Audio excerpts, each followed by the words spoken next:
ક્યારે એવું લાગ્યું છે કે ગમે તેટલી સખત મહેનત કરો પણ પૈસા હાથમાં ટકતા જ નથી? જાણે રેતીની જેમ સરકી જાય છે, જાણે એક ડગલું આગળ તો બે ડગલા પાછળ. વેલ, આજે આપણે એક એવા જ પ્રાચીન રહસ્ય પરથી પડદો ઉઠાવવા જઈ રહ્યા છીએ જે કદાચ આ સતત ચાલતા સંઘર્ષનો જવાબ હોઈ શકે છે. આ વાર્તા લગભગ દરેક ઘરમાં જોવા મળે છે, ખરું ને? જેવો પગાર વધે કે તરત જ કોઈ નવો ખર્ચ આવીને ઊભો રહી જાય. ગાડીનું ટાયર બદલાવાનું હોય કે ઘરમાં કોઈ રિપેરિંગ કામ નીકળે, એવું લાગે કે આવક ગમે તેટલી વધે પણ ટેન્શન તો એટલું જ રહે છે. તો સવાલ એ છે કે આખરે આવું થઈ કેમ રહ્યું છે? તો ચાલો આ કોયડો ઉકેલીએ. જો આનો જવાબ આપણા પ્રયત્નોમાં નથી પણ આપણી ઊર્જામાં છે. આર્થિક સફળતા ફક્ત આપણે કેટલા કલાક કામ કરીએ છીએ એના પર આધાર નથી રાખતી. એ એક ઊંડી ઊર્જા સાથે જોડાયેલી છે જેને આપણે વાઇબ્રેશનલ ફ્રીક્વન્સી કહી શકીએ. એકદમ સરળ રીતે સમજીએ તો આપણું આંતરિક એનર્જી લેવલ. અને આમ વિચારો, પૈસા ફક્ત કાગળના ટુકડા કે બેંકના આંકડા નથી. ના, એનાથી ઘણું વધારે છે. પૈસા ઊર્જાનું એક સ્વરૂપ છે અને એની પોતાની એક ખાસ ધૂન કે ફ્રીક્વન્સી હોય છે. અને એને આકર્ષવા માટે આપણે આપણી આંતરિક ઊર્જાને એની ધૂન સાથે મેળવવી પડે છે. એકદમ રેડિયો જેવું જ. જો સાચા સ્ટેશન પર ટ્યુન ન કરો તો સંગીત સંભળાશે જ નહીં. તો પછી ખરી રમત ક્યાં છે? એ આપણા વિચારો અને આપણી ભાવનાઓમાં છે. જો મનમાં સતત અછત, ગરીબી અને ડરના જ વિચારો ચાલતા હોય તો આપણને ખબર પણ નહીં પડે અને જીવનમાં એ જ વસ્તુઓ આવતી જશે. અને હા, આ ખાલી પોઝિટિવ થિંકિંગની વાત નથી. આ તો ક્વોન્ટમ ફિઝિક્સ અને પ્રાચીન વૈદિક જ્ઞાનનો એક ઊંડો સિદ્ધાંત છે. સારું, તો હવે સમસ્યાનું મૂળ તો સમજાઈ ગયું, પણ એનો ઉપાય શું? ચાલો હવે એના પર આવીએ. એક એવો ખાસ મંત્ર. પણ એક મિનિટ, આને કોઈ સામાન્ય પ્રાર્થના ન સમજતા. આ એક પ્રકારની શક્તિશાળી ધ્વનિ ટેકનોલોજી છે, એક સોનિક ફોર્મ્યુલા છે જે આપણી અંદરની ઊર્જાને રીટ્યુન કરવા માટે જ બનાવવામાં આવ્યો છે. આ છે એ પ્રાચીન ધ્વનિસૂત્ર, સીધું અથર્વવેદમાંથી. એવું કહેવાય છે કે આના કંપન, આના વાઇબ્રેશન્સ સીધા આપણા મગજના તરંગોને અસર કરે છે, આપણી વિચારવાની પેટર્ન બદલે છે અને સમૃદ્ધિ માટે નવા રસ્તા ખોલે છે. પણ સવાલ એ છે કે આખરે આ કામ કેવી રીતે કરે છે? શું આની પાછળ કોઈ વિજ્ઞાન છે? ચાલો જરા ઊંડા ઉતરીએ અને આ પ્રાચીન જ્ઞાનને આધુનિક વિજ્ઞાન સાથે જોડીને સમજીએ. અને અહીંયા તો જુઓ, એકદમ ગજબનું કનેક્શન છે. એક તરફ છે આપણું પ્રાચીન મંત્ર વિજ્ઞાન અને બીજી તરફ છે મોડર્ન સાયન્સની ન્યુરોપ્લાસ્ટિસિટી. ન્યુરોપ્લાસ્ટિસિટી એટલે શું? એટલે કે મગજની પોતાની જાતને બદલવાની, નવા રસ્તા બનાવવાની ક્ષમતા. અને આ બંનેનો પાયો એક જ છે કે આપણે આપણા મનને, આપણા વિચારોને બદલી શકીએ છીએ. આ મંત્રની ખરી શક્તિ એ છે કે એ આપણા શરીરના એનર્જી સેન્ટર્સ એટલે કે ચક્રો પર કામ કરે છે. એ આ ચક્રોમાં આવેલા બ્લોકેજને દૂર કરે છે અને આ બ્લોકેજ જ આપણી સમૃદ્ધિના રસ્તામાં મોટામાં મોટો અવરોધ છે. ખાસ કરીને 3 ચક્રો જે સીધા પૈસા સાથે જોડાયેલા છે. પહેલું, મૂલાધાર ચક્ર. આ આપણી સુરક્ષા અને અસ્તિત્વ સાથે જોડાયેલું છે. જો એમાં બ્લોકેજ હોય તો હંમેશા ડર અને અછતનો અનુભવ થશે. બીજું, મણિપુર ચક્ર. આ છે આપણી આત્મશક્તિનું કેન્દ્ર. જો આ નબળું પડે તો આવેલી તક પણ હાથમાંથી સરકી જાય.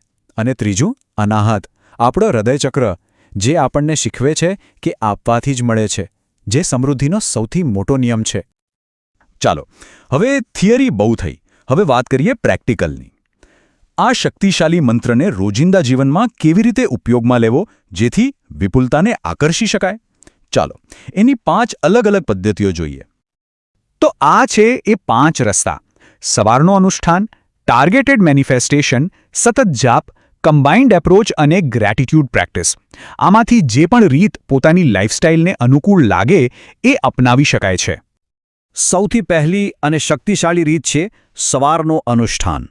બ્રહ્મ મુહૂર્તમાં એટલે કે સૂર્યોદયના લગભગ 90 મિનિટ પહેલાં એક સ્વચ્છ જગ્યાએ માં લક્ષ્મીની છબી સામે બેસીને, દીવો પ્રગટાવી, ફૂલ અર્પણ કરીને અને પછી હૃદય પર ધ્યાન કેન્દ્રિત કરીને એક સોનેરી પ્રકાશની કલ્પના કરવાની છે અને 108 વાર મંત્રનો જાપ કરવાનો છે. પણ યાદ રાખજો, અહીં ગણતરી કરતાં વધુ મહત્વનું છે એ ફિલિંગ, એ વિપુલતાની ઊર્જાને અનુભવી. બીજી રીત છે ટાર્ગેટેડ મેનિફેસ્ટેશન. આમાં શું કરવાનું છે? મંત્ર જાપ કરતી વખતે એક ચોક્કસ રકમ, ધારો કે 1 લાખ રૂપિયા, એને મનમાં વિઝ્યુઅલાઇઝ કરવાની છે. પણ અહીં એક બહુ જ જરૂરી વાત છે એ પૈસા શા માટે જોઈએ છે એનો ઈરાદો એકદમ સ્પષ્ટ અને સકારાત્મક હોવો જોઈએ, કોઈનું ભલું કરવા માટે કે કોઈ સારું સપનું પૂરું કરવા માટે. પણ હા, આ બધું શરૂ કરતા પહેલાં થોડું રોકાઈ જઈએ. કેટલીક બહુ જરૂરી વાતો છે, અમુક ચેતવણીઓ છે જે સમજવી ખૂબ જ જરૂરી છે. કારણ કે આ કોઈ જાદુઈ મંત્ર નથી કે ફૂંક્યું ને કામ થઈ ગયું. આના માટે યોગ્ય માનસિકતા અને શિસ્ત પણ જોઈએ. ખાસ કરીને આ 3 ચેતવણીઓ પર ધ્યાન આપીએ. પહેલું, સંરેખિત ક્રિયા. મતલબ કે મંત્ર તમને સાચી ફ્રીક્વન્સી પર લાવશે, પણ એક્શન તો લેવું જ પડશે. પ્રયત્ન વગર કંઈ નહીં મળે. બીજું, આપણી અંદર પૈસાને લઈને જે નકારાત્મક માન્યતાઓ ઘર કરી ગઈ છે ને, એને ઓળખીને દૂર કરવી પડશે, નહીંતર એ જ આપણી પ્રગતિને રોકશે. અને ત્રીજું અને સૌથી અગત્યનું, ધીરજ. ઉતાવળ નહીં કરવાની. આ તો જાણે જમીનમાં બીજ વાવવા જેવું છે, એને ફળ આપતા સમય લાગે છે. પ્રક્રિયા પર વિશ્વાસ રાખવો પડે છે. ચાલો હવે આપણે આખી વાતને એક નવા લેવલ પર લઈ જઈએ. પૈસાથી પણ આગળ વધીને વિપુલતાના સાચા ગહન અર્થને સમજીએ. આ ફક્ત પૈસાની વાત નથી, આ એક આખી ફિલોસોફી છે. આપણા ઉપનિષદોમાં એક મહાન સત્ય છુપાયેલું છે, જે આ સમગ્ર વિજ્ઞાનનો પાયો છે, અને એ છે તત્વમસી. આનો અર્થ શું છે? તમે તે જ છો. આ વૈદિક શિક્ષણ આપણને યાદ કરાવે છે કે વ્યક્તિગત આત્મા અને આ બ્રહ્માંડની ચેતના એક જ છે. અને આનો સીધો મતલબ એ થાય છે કે વિપુલતા એ કોઈ બહારથી મેળવાની વસ્તુ નથી. એ તો આપણી અંદરની જ એક અવસ્થા છે. એક એવી અવસ્થા જે આપણો જન્મસિદ્ધ અધિકાર છે. આપણે સૌ મૂળભૂત રીતે વિપુલ જ છીએ. તો પછી સાચી સમૃદ્ધિ શું છે?